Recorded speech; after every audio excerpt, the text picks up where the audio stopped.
அனைவருக்கும் வணக்கம். துலாம் ராசினியர்களுக்கு நிகழ இருக்கும் 24/2/2024 அன்று இதை செய்ய தவறாதீர்கள். அலட்சியம் வேண்டாம், அவசியம் செய்துவிடுங்க. அப்படி இன்றைய நாளில் என்ன மாதிரியான நன்மைகள் எல்லாம் ஏற்பட இருக்கு, கிரக நிலைகளின் ரீதியாக அமையிருக்கும் சாதகங்கள் என்ன, பாதகங்கள் என்ன, குறிப்பாக துலாம் ராசினியர்களுக்கு இன்றைய நாளில் கிரகங்களுடைய சஞ்சார நிலைகள் என்ன என்று பார்க்கும்போது, மேஷத்தில் குரு பகவானும், கன்னியில் கேதுவும், மகரத்தில் சுக்கிரனும், செவ்வாயும், கும்பத்தில் சூரியன், புதன், சனி ஆகிய 3 கிரகங்கள் இணைந்து சஞ்சரிக்கிறாங்க. மீனத்தில் ராகு சஞ்சரிக்கிறாரு. இந்த கிரகங்களுடைய சஞ்சார நிலைகளின் காரணமாக மேலும் என்ன மாதிரியான நன்மைகள் எல்லாம் உங்களுடைய வாழ்வில் ஏற்பட இருக்கு என்பது குறித்தான முழுமையான பதிவு தான் இந்த வீடியோல நம்ம விரிவா பார்க்க போகிறோம். அதற்கு முன்னாடி இந்த மாசி மகத்தை பற்றி சற்று விரிவாக தெரிந்து கொள்வோம். மாசி மகத்தில் பிறந்தால் அஜகத்தை ஆளலாம் என்ற மூதுரை ஏற்பட்டதே இந்த மாசையில்தான். மகத்தில் ஸ்ரீ மகாவிஷ்ணு அவதரித்ததனால்தான் இந்த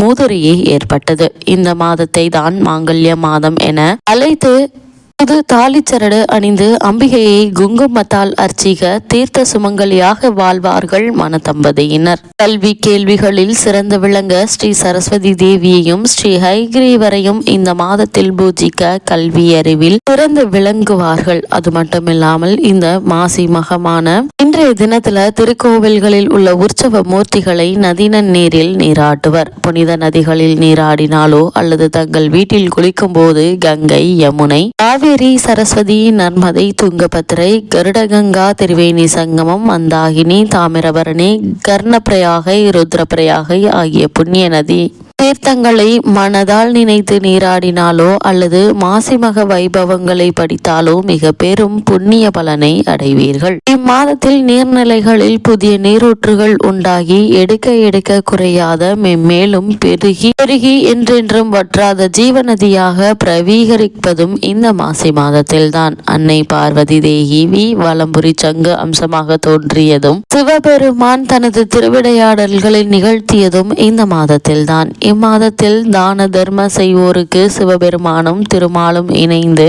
வரங்களை வாரி வழங்கி அருள்வார்கள்.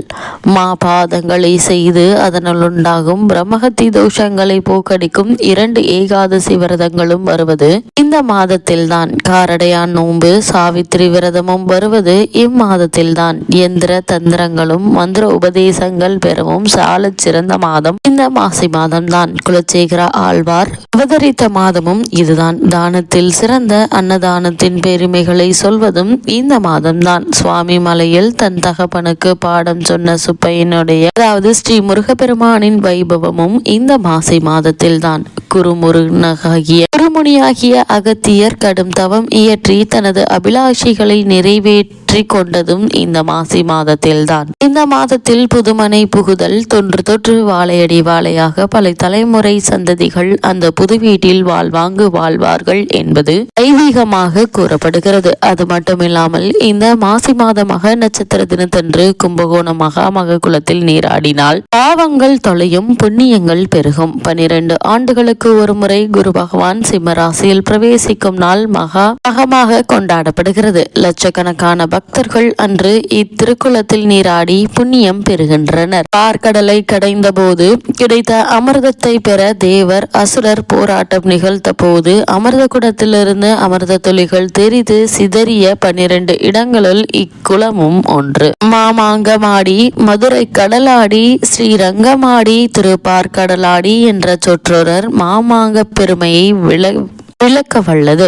கங்கை, யமுனை, சரஸ்வதி, நர்மதா, காவேரி, சிந்து, கோதாவரி, யசுரா, சரயு, தாமிரபரணி ஆகிய புண்ணிய நதிகளுள் 9 கன்னிகளாக உருமாறி பக்தர்கள் தங்களிடம் விட்டு சென்ற பாவங்களை இந்த மகாமக குலத்தில் நீராடி கழித்து குலைக்கரையிலேயே ஆலயமும் கொண்டிருக்கின்றனர். அமிர்த குடத்தை கும்பேஸ்வரராக மாற்றிய ஈசன் கிராதமூர்த்தியாக கும்பேஸ்வரர் ஆலயத்தில் அருள்கிறார்.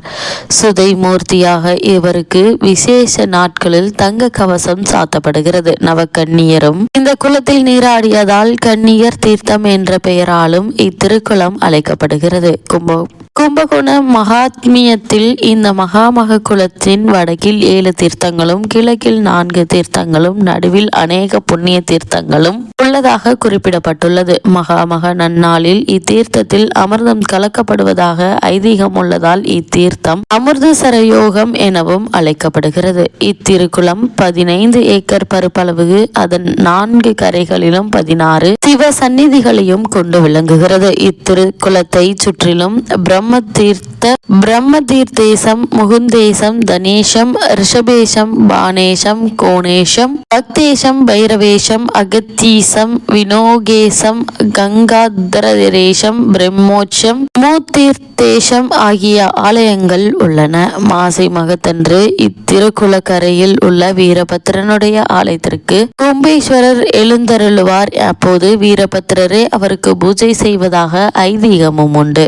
அர்ச்சகர் வீரபத்திரர் பிரதிநிதியாக பூஜை செய்கிறார். நவநதிகளான நவகன்னியருக்கு காவலாக இவர் இருப்பதால் கங்கை வீரபத்திரர் என இவர் வணங்கப்படுகிறார். இத்திருக்குள மேல்கரையிலிருந்து 4 கிலோமீட்டர் தொலைவில் உள்ள பிரம்மஞானபுரீஸ்வரர் ஆலயம் அவிட்ட நட்சத்திர பரிகார தலமாக போற்றப்படுகிறது. இத்தலத்தில் அருகிலும் இரட்டை நதிகளுக்கு முந்திரி பருப்பு, நிலக்கடலை இரண்டையும் சேர்த்து மாலை கட்டி அணிவித்து பிரார்த்தனை செய்தால் நினைத்தது நிறைவேறுகிறது. கிருஷ்ணதேவராயர் இத்திருக்குளத்தில் நீராடியதாக செங்கல்பட்டு மாவட்டம் நாகலாபுரம் வேதாரண்ய சுவாமி ஆலய கல்வெட்டில் காணப்படுகிறது. மாசி மக தினத்தன்று இத்திருக்குளத்தில் நீராடி விரதமிருந்து எளியவர்களுக்கு அன்னதானம் செய்தால் ஆண் வாரிசு பிறக்கும் என்பது நம்பிக்கை. மாசி மகத்தன்று இங்கு நீராடி 9 சுமங்கலி பெண்களுக்கு மங்கள பொருட்களை தானம் செய்தால் நவகன்னியருடைய அருளால் சகல சௌபாக்கியமும் கிடைக்கும். மகாமகம் முடிந்து